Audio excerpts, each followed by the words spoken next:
എന്ന് പറയുന്നത്, അല്ലെങ്കിൽ ഹിജാബ് എന്ന് പറയുന്നത് മതപരമായ ഒരു ആചാരമല്ല എന്ന് കോടതി പറയുന്നത് എന്തുകൊണ്ടാ? ഇത് നമ്മുടെ വീട്ടിൽ നടക്കുന്ന സന്തോഷത്തിന്റെ വേളകൾ, ദുഃഖത്തിന്റെ വേളകളെല്ലാം ശരീഅത്തിന്റെ നിയമങ്ങളെ പാടെ വലിച്ചെറിയുന്ന രീതിയിലുള്ള ഒരുമിച്ച് കൂടലുകളായി മാറുകയാണ്. എൻഗേജ്മെന്റ് നടത്താൻ വേണ്ടിയിട്ട് പലിശക്ക് ലോൺ എടുക്കുന്ന ആ ഒരു സമൂഹമായി നമ്മൾ അതപ്പതിച്ചു പോയാൽ അതിലപ്പുറം എന്താ ഇനി പറയാനുള്ളത്? എൻഗേജ്മെന്റ് നടത്താൻ വേണ്ടിയിട്ട് പലിശക്ക് ലോൺ എടുക്കുക, ആൾക്കാരെ കാണിക്കാൻ വേണ്ടിയിട്ട്. അള്ളാഹു ഹറാമാക്കിയ എത്രയോ വ്യഭിചാരങ്ങളുടെ ശിക്ഷയുണ്ട് എന്ന് ഹബീബായ മുത്തുനബി സല്ലല്ലാഹു അലൈഹി വസല്ലം തങ്ങളെ മുന്നറിയിപ്പ് നൽകിയ പലിശ എന്ന വളരെ മോശമായ പ്രവണതകളിലേക്ക് യാതൊരു മനസാക്ഷി കുത്തുമില്ലാതെ നമ്മൾ കടന്നു പോവുക. പിന്നെ എങ്ങനെയാ പ്രിയപ്പെട്ടവരെ നമുക്ക് ബർക്കത്തുണ്ടാവുക? പിന്നെ എങ്ങനെയാ നമ്മുടെ ജീവിതത്തിൽ സമാധാനം ഉണ്ടാവുക? എങ്ങനെയാ നമുക്ക് നല്ലൊരു ജീവിതം ഉണ്ടാവുക? നമ്മൾ ഹറാമായ വഴിയാണ് തെരഞ്ഞെടുക്കുന്നതെങ്കിൽ ജീവിതത്തിൽ ഒരിക്കലും നമ്മൾ രക്ഷപ്പെടുകയില്ല. ഹലാലായ വഴിയാണ് നമ്മൾ തെരഞ്ഞെടുക്കുന്നതെങ്കിൽ അല്ലാഹുവിന്റെ സഹായം നമുക്ക് പിന്നാലെ കടന്നു വരുന്നതാണ്. വമൻ അറള അൻ ദിക്രി ഫഇന്ന ലഹു മഈശതൻ ലങ്കാ.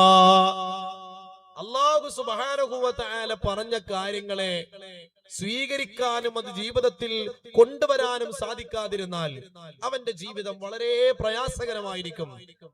വനഹ്ശുറുഹു യൗമൽ ഖിയാമത്തി അഅമാ. അതോടൊപ്പം അന്ത്യനാളിൽ അവൻ വരുമ്പോ കണ്ണുപൊട്ടനായിരിക്കും. എത്ര ആളുകളുണ്ട്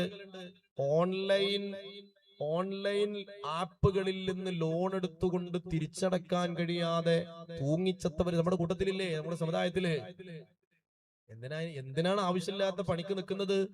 തീക്കൊള്ളി കൊണ്ട് തലചൊറിയാന്നുള്ളതിനെ കുറിച്ചൊക്കെ പറയാ. ആവശ്യമില്ലാത്ത കാര്യങ്ങളിലേക്ക് ഇറങ്ങിച്ചെന്ന് മറ്റുള്ളവരുടെ മുമ്പില് നമ്മുടെ ജാട കാണിക്കാൻ, ഇല്ലാത്ത പേരും പെരുമയും ഉണ്ടാക്കാൻ വേണ്ടി ഹറാമിന്റെ വഴികളിലൂടെ കടന്നു പോകുന്ന ആളുകൾ, അവർക്ക് ജീവിക്കാൻ പോലുമുള്ള സാഹചര്യം നഷ്ടപ്പെട്ടവർ ആത്മഹത്യ ചെയ്യാന്ന് പറഞ്ഞാൽ പ്രിയപ്പെട്ടവരെ, അതല്ലേ നമുക്കിടയിൽ നടന്നുകൊണ്ടിരിക്കുന്നത്? അതുകൊണ്ട് പരിശുദ്ധമായ ദീന് നമുക്കൊരു വഴി കാണിച്ചു തന്നിട്ടുണ്ട്. ആ വഴിയിൽ അടിയുറച്ചു ജീവിക്കുന്നവർക്കേ വിജയമുണ്ടാകൂ. അല്ലാത്തവരുടെ ദുനിയാവും ആഖിറവും പരാജയപ്പെടുന്നതാണ്. മഹാനായ സയ്യിദുനാ ഉമർ ഇബ്നുൽ ഖത്താബ് റളിയല്ലാഹു അൻഹുവിനെ ഒരിക്കൽ കൂടി ഞാൻ അനുസ്മരിക്കുകയാണ്. ഈ ഉമ്മത്തിലെ മുത്ത് നബി സല്ലല്ലാഹു അലൈഹി വസല്ലം തങ്ങൾക്ക് ശേഷം ഒരു നബി ഉണ്ടാകുമായിരുന്നെങ്കിൽ അത് ഉമറാകുമായിരുന്നു എന്ന് ഹബീബായ റസൂലുള്ളാഹി സല്ലല്ലാഹു അലൈഹി വസല്ലം. അത് വെറുതെ പറഞ്ഞതല്ല. എത്ര മനോഹരമായ ഉപദേശങ്ങൾ, എത്ര മനോഹരമായ മാതൃകകൾ, എത്ര മനോഹരമായ ജീവിതം. അല്ലാഹു ആ മഹാന്റെ ബർക്കത്ത് കൊണ്ട് നമ്മൾക്ക് രക്ഷപ്പെടുത്തട്ടെ. പ്രിയപ്പെട്ടവരെ, ഉമർ ഇബ്നുൽ ഖത്താബ് റളിയല്ലാഹു അൻഹുവിന്റെ ജീവിതകാലത്ത് ഒരു വല്ലാത്ത ചരിത്ര നിമിഷം നടക്കുകയാണ്. എന്താണത്? ഫലസ്തീനിലെ ബൈത്തുൽ മുഖദ്ദസ് മുസ്ലിമീങ്ങൾക്ക് കീഴ്പ്പെടുന്ന ഒരു സാഹചര്യം. അത് മൂന്നാമത്തെ ഖിബലയാണ്, അല്ലെങ്കിൽ രണ്ടാമത്തെ ഖിബലയാണ്. മൂന്നാമത്തെ ഏറ്റവും പ്രധാനപ്പെട്ട മസ്ജിദാണ്. ആ മസ്ജിദുൽ അഖ്സ നൂറ്റാണ്ടുകളായി ജൂതന്മാരുടെയും ക്രിസ്ത്യാനികളുടെയും കൈകളിലാണ്. അത് മഹാനായ ഉമർ ഇബ്നുൽ ഖത്താബ് റളിയല്ലാഹു അൻഹുവിന് കീഴ്പ്പെടുകയാണ്. അപ്പോ അവിടെ ഉണ്ടായിരുന്ന പാതിരിമാര്, ക്രിസ്തീയ പാതിരിമാര് പറഞ്ഞു, ഉമർ ഇബ്നുൽ ഖത്താബ് എന്ന നിങ്ങളുടെ നേതാവ് മദീനത്ത് നിന്ന് നേരിട്ട് വന്നാൽ ഞങ്ങൾ മസ്ജിദുൽ അഖ്സയുടെ ആ താക്കോൽ അദ്ദേഹത്തിന് കൈമാറാം. അങ്ങനെ മദീനയിൽ നിന്ന് ഉമർ ഇബ്നുൽ ഖത്താബ് റളിയല്ലാഹു അൻഹു ഫലസ്തീനിലേക്ക് പുറപ്പെടുകയാണ്. ആയിരക്കണക്കിന് കിലോമീറ്ററിൽ യാത്ര ചെയ്യാനുണ്ട്. അപ്പൊ അദ്ദേഹവും അദ്ദേഹത്തിന്റെ അടിമയും ഒരു വാഹനപ്പുറത്താണ് സഞ്ചരിക്കുന്നത്. അതായത് അദ്ദേഹം വാഹനപ്പുറത്തിരിക്കുന്ന സമയത്ത് ആ അടിമ ആ വാഹനത്തിന്റെ കയറും പിടിച്ചുകൊണ്ട് നടക്കുകയാണ്. കുറച്ചു ദൂരം കഴിയുമ്പോ ഉമർ റളിയല്ലാഹു അൻഹു താഴെ ഇറങ്ങും. എന്റെ അടിമ വാഹനപ്പുറത്ത് കയറും. ഉമർ റളിയല്ലാഹു അൻഹു ആ കയറും പിടിച്ച് മുന്നോട്ട് നടക്കും. അങ്ങനെ പോയി പരിശുദ്ധമായ ഫലസ്തീനിലേക്ക് അവർ എത്തിച്ചേരുകയാണ്. ഉമർ റളിയല്ലാഹു അൻഹുവിനെ സ്വീകരിക്കാൻ വേണ്ടിയിട്ട് ആ നാട്ടുകാരായ ആയിരക്കണക്കിന് ആളുകൾ ഒരുമിച്ച് കൂടി നിൽക്കുകയാണ്. ലോകത്തെ ഏറ്റവും ശക്തനായ ഭരണാധികാരിക്ക് ബൈത്തുൽ മുഖദ്ദസിന്റെ ഭൂമി സ്വാഗതമോതുന്ന നേരത്ത് മഹാനായ ഉമർ റളിയല്ലാഹു അൻഹു ഒട്ടകപ്പുറത്തുനിന്ന് താഴെ ഇറങ്ങിയിട്ട് നടക്കുകയാണ്.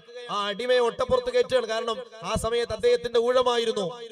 അപ്പൊ അടിമ പറഞ്ഞു, യജമാനരെ അങ്ങനെ ചെയ്യണ്ട, നിങ്ങൾ ഒട്ടകപ്പുറത്ത് കയറിക്കോളി, ഞാൻ നടന്നോളാം. ഇല്ല, ഇത് നിന്റെ ഊഴമാണ്, നീ ഒട്ടകപ്പുറത്ത് കയറുക, ആ ഒട്ടകത്തിന്റെ കയറ് പിടിച്ച് ഞാൻ നടക്കാം എന്ന് പറഞ്ഞ ഭരണാധികാരിയാണ് മഹാനായ ഉമർ ഇബ്നുൽ ഖത്താബ് റളിയല്ലാഹു അൻഹു. അദ്ദേഹം പരിശുദ്ധമായ ഫലസ്തീനിലേക്ക് എത്തുന്നതിന്റെ തൊട്ട് മുമ്പ് ഒരു ജലാശയത്തിന്റെ അരികിലെത്തുമ്പോൾ അവിടെ എത്തിയിട്ട് വെള്ളം കുടിച്ച് മുഖം കഴുകി അവിടെ നിന്ന് ജലാശയത്തിൽ നിന്ന് മുകളിലേക്ക് കയറി വരുന്ന ഒരു രംഗം മഹാനായ അംർ ഇബ്നുൽ ആസ് റളിയല്ലാഹു അൻഹു കൂടെയുണ്ട്. അംർ ഇബ്നുൽ ആസ് റളിയല്ലാഹു അൻഹുവാണ് വലിയൊരു പടയോട്ടത്തിലൂടെ ബൈത്തുൽ മുഖദ്ദസിനെ കീഴടക്കിയത്. ആ ബൈത്തുൽ മുഖദ്ദസിന്റെ ചാവി ഏറ്റുവാങ്ങാനാണ് ഉമർ റളിയല്ലാഹു അൻഹു വരുന്നത്. ഉമർ റളിയല്ലാഹു അൻഹു ആ ജലാശയത്തിൽ നിന്ന് മുകളിലേക്ക് കയറി വരുന്ന കാഴ്ച ഇങ്ങനെയാണ്. ശരീരത്തിൽ ചെളി പുരണ്ടിട്ടുണ്ട്, കാലിൽ ചെളി പുരണ്ടിട്ടുണ്ട്, ശരീരത്തിൽ വെള്ളമായിട്ടുണ്ട്, വസ്ത്രത്തിൽ വെള്ളമായിട്ടുണ്ട്. അത് കാണുമ്പോ അംർ ഇബ്നുൽ ആസ് റളിയല്ലാഹു അൻഹു ചോദിക്കുകയാണ്, അമീറുൽ മുഅ്മിനീൻ, നിങ്ങൾക്കൊരു നല്ല വസ്ത്രം ധരിച്ചുകൂടെ? ആളുകൾ നിങ്ങൾക്ക് വേണ്ടി കാത്തിരിക്കുകയാണ്, നിങ്ങളെ സ്വീകരിക്കാൻ വേണ്ടി ഇരിക്കുകയാണ്. ഒരു നല്ല വസ്ത്രം ധരിച്ച് നിങ്ങളുടെ വലിയ സ്ഥാനത്തോട് യോജിക്കുന്ന തലത്തിലുള്ള നല്ല വസ്ത്രങ്ങൾ ധരിച്ചുകൊണ്ട് നിങ്ങൾക്ക് വന്നുകൂടെ എന്ന് ചോദിക്കുമ്പോൾ സയ്യിദുനാ ഉമർ ഇബ്നുൽ ഖത്താബ് റളിയല്ലാഹു അൻഹു പറഞ്ഞൊരു മറുപടിയുണ്ട്. നഹ്നു ഖൗമുൻ അഅസ്സനല്ലാഹു ബിൽ ഇസ്ലാം. നമ്മൾ ആരാന്നറിയോ? നമ്മൾ മുസ്ലിമീങ്ങളാണ്. ഈ ഉമ്മത്തിന് അല്ലാഹു ഇസ്സത്ത് നൽകിയത് ഇസ്ലാമിൽ നമ്മൾ വിശ്വസിച്ചപ്പോഴാണ്, ആ ഇസ്ലാമിന്റെ അനുയായികളായി നമ്മൾ മാറിയപ്പോഴാണ്. അല്ലാതെ നമ്മൾ ജീവിക്കുന്ന വീടിന്റെ വലുപ്പം കണ്ടിട്ടോ, നമ്മൾ ധരിക്കുന്ന വസ്ത്രത്തിന്റെ വില കണ്ടുകൊണ്ടോ, നമ്മൾ സഞ്ചരിക്കുന്ന വാഹനത്തിന്റെ വില കണ്ടുകൊണ്ടോ അല്ല മറ്റുള്ളവർ നമ്മളെ ബഹുമാനിച്ചത്. നമ്മൾ നല്ലൊരു മുസ്ലിമായി ജീവിച്ചപ്പോഴാണ്. അതല്ലേ നമ്മൾ ഈ കാണുന്നത്.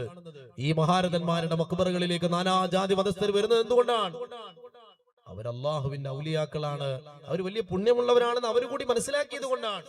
പ്രിയപ്പെട്ടവരെ, അജ്മീർ എത്ര ലക്ഷക്കണക്കിന് മനുഷ്യന്മാര് കടന്നു വരുന്ന ഒരു ഇടമാണ്.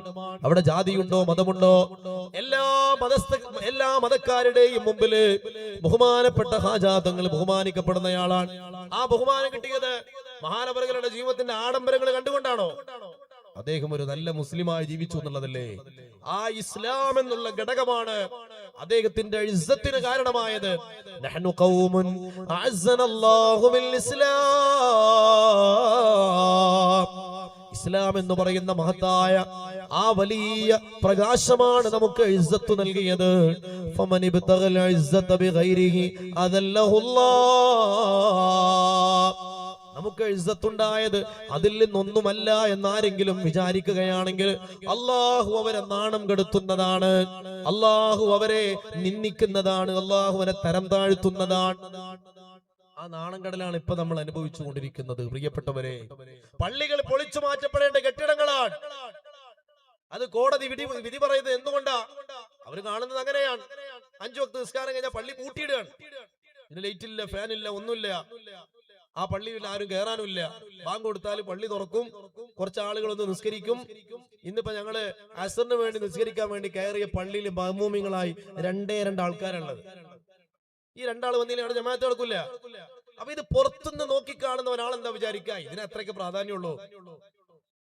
എപ്പോഴും പള്ളി കാണുന്നത് പൂട്ടിക്കിടക്കുന്ന അവസ്ഥയിലാണ്. അപ്പൊ പിന്നെ അതൊരു കെട്ടിടം മാത്രമാണ്.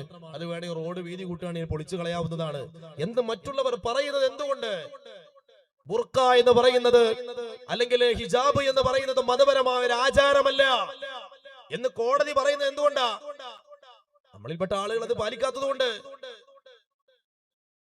പള്ളിക്ക് വരുമ്പോ മാത്രം, അല്ലെങ്കിൽ ഈ ഉറൂസിന് വരുമ്പോ, അല്ലെങ്കിൽ പിന്നെ മദ്രസയിലേക്ക് വരുമ്പോ, ദീനിയായ കാര്യങ്ങളിലേക്ക് വരുമ്പോ മാത്രം ഒരു പർദ. ആ പർദയാണെങ്കിൽ തിരുമ്പിയിട്ട് മാസങ്ങളായിട്ടുണ്ടാവും. കല്യാണത്തിന് മുമ്പ് ഇടൂല. അല്ലെങ്കിൽ നല്ല ഏതെങ്കിലും ആളുകളൊക്കെ ഒരുമിച്ച് കൂടുന്ന ഒരുങ്ങി വരുന്ന സ്ഥലങ്ങളിൽ അത് ഇടൂല. അവിടെ വേറെ വസ്ത്രമാണ്. അവിടെ അന്ന് ഒരു വീട്ടില് കല്യാണം നടക്കുകയാണെങ്കിൽ പിന്നെ ആ വീട്ടിലെ പെണ്ണുങ്ങളുടെ തലയിൽ തട്ടമേ ഇല്ല. ഇതല്ലേ നമ്മുടെ നാട്ടിൽ നടക്കുന്നത്? ഇതൊക്കെ പുറത്തുനിന്ന് കാണുന്ന ആളുകൾ എന്താണ് വിലയിരുത്തുന്നത്? ഇതൊന്നും ഇവർക്ക് ഇത്ര പ്രധാനപ്പെട്ട ഒരു സംഗതിയൊന്നുമല്ല. പിന്നെന്തിനാ കുറച്ചാൾക്കാർ മാത്രം അതിനു വേണ്ടി ഒരു സമരം നടത്തുന്നത്? അത് അവരുടെ മതപരമായ ആചാരമല്ല. ആചാരമാണെങ്കിൽ എല്ലാവരും എല്ലാ സമയത്തും ഇത് ചെയ്യണ്ടേ? നമ്മൾ തന്നെ പറയിപ്പിക്കുകയാണ്, നമ്മൾ തന്നെ ആ നിന്ദത ഇരന്നു വാങ്ങുകയാണ്.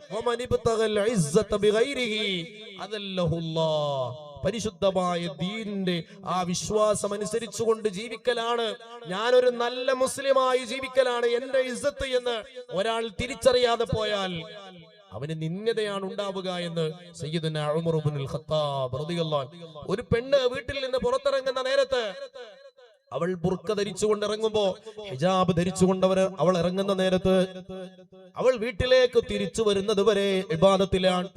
അവൾക്ക് കൂലി കിട്ടിക്കൊണ്ടിരിക്കുകയാണ്. കാരണം ആ വസ്ത്രത്തിലൂടെ അവൾ വിളിച്ചു പറയുകയാണ്, ഞാനൊരു മുസ്ലിമത്താണ്. അള്ളാഹുവിന്റെ തീരുമാനങ്ങൾ, അള്ളാഹുവിന്റെ വിധിവിലക്കുകൾ അനുസരിച്ചുകൊണ്ട് ജീവിക്കാൻ സന്മനസ്സുള്ള, അതിനുവേണ്ടി പടച്ചവൻ ഹൃദയം വിശാലമാക്കി തന്ന ഒരു മുസ്ലിമത്താണ് ഞാൻ എന്ന് അവൾ വിളിച്ചു പറയുകയാണ്. അവൾക്ക് കൂലിയുണ്ട്. ബുർക്ക ധരിക്കണ നേരത്ത്, ഹിജാബ് ധരിക്കണ നേരത്ത് വല്ലാത്ത ചൂടായിരിക്കും, വിയർപ്പുണ്ടാവും, പ്രയാസം ഉണ്ടാവും. പക്ഷേ അതിന് പകരമായി അള്ളാഹുവിന്റെ മുമ്പിൽ നിങ്ങൾക്ക് ലഭിക്കാൻ പോകുന്നത് വലിയ പ്രതിഫലമാണ്. അതുകൊണ്ട് പ്രിയപ്പെട്ടവരെ, പരിശുദ്ധമായ ദീനിലേക്ക് ഒരു മടക്കം നമുക്ക് അനിവാര്യമാണ്. രാജാതിരാജനായ റബ്ബ് തആല ജീവിക്കാൻ നമുക്കൊരു മനോഹരമായ വഴി കാണിച്ചു തന്നിട്ടുണ്ട്. ആ വഴിയിലൂടെ മുന്നോട്ട് പോകാൻ ഒരു തീരുമാനമെടുക്കാനുള്ള അവസരമാണിത്. പരിശുദ്ധ റമദാനല്ലേ കടന്നു വരുന്നത്. നിസ്കാരത്തിന്റെ കാര്യങ്ങൾ വളരെ കൃത്യമായി കണിശമായി നമ്മൾ ശ്രദ്ധിക്കുക. പരിശുദ്ധ റജബിലൂടെയല്ലേ നമ്മൾ കടന്നുപോയത്. ആ റജബിന്റെ സമ്മാനമല്ലേ നമസ്കാരങ്ങൾ. ഹബീബായ മുത്തുനബി സല്ലല്ലാഹു അലൈഹി വസല്ലം തങ്ങൾ അവിടുത്തെ വഫാത്തിന്റെ അവസാനത്തെ നേരത്തും ഈ ഉമ്മത്തിനെ ഓർമ്മപ്പെടുത്തിയത് നിസ്കാരത്തെ കുറിച്ചാണ്. അതില്ലാത്തവൻ ഒന്നുമില്ല, അതില്ലാത്തവൻ ഒന്നും ചെയ്തിട്ടും കാര്യമില്ല. അവൻ നരകത്തിൽ ഫിർഔന്റെയും ഖാറൂന്റെയും ഹാമാന്റെയും കൂടെയാണ് ഒരുമിച്ച് കൂട്ടപ്പെടുക എന്ന് ഹദീസിൽ കാണാം. നിസ്കാരം നിലനിർത്തണം. അതാണ് നമ്മുടെ വിജയത്തിന്റെ ഒന്നാമത്തെ അടയാളം. പ്രിയപ്പെട്ടവരെ, നമ്മുടെ പള്ളികള് ജുമായി കഴിഞ്ഞാൽ നിറഞ്ഞു കവിയും അല്ലേ? ചില സമയങ്ങളിൽ പത്രത്തിലൊക്കെ ചിത്രം വരാറുണ്ട്. പരിശുദ്ധ റമദാനിലെ അവസാനത്തെ വെള്ളിയാഴ്ച തിരൂർ ടൗണിലെ പള്ളി നിറഞ്ഞു കവിഞ്ഞ് മുകളിലൊക്കെ ആൾക്കാർ വന്നിട്ട് ഭയങ്കരമായ ജുമാ. അപ്പൊ അതിന്റെ മുമ്പ് വെള്ളിയാഴ്ച ജുമാ ഇല്ലേ? അവരൊക്കെ എവിടെയായിരുന്നു? അവരെല്ലാ വെള്ളിയാഴ്ചയും വന്നിരുന്നെങ്കിൽ എല്ലാ വെള്ളിയാഴ്ചയും പള്ളി നിറഞ്ഞു കവിയുമായിരുന്നല്ലോ.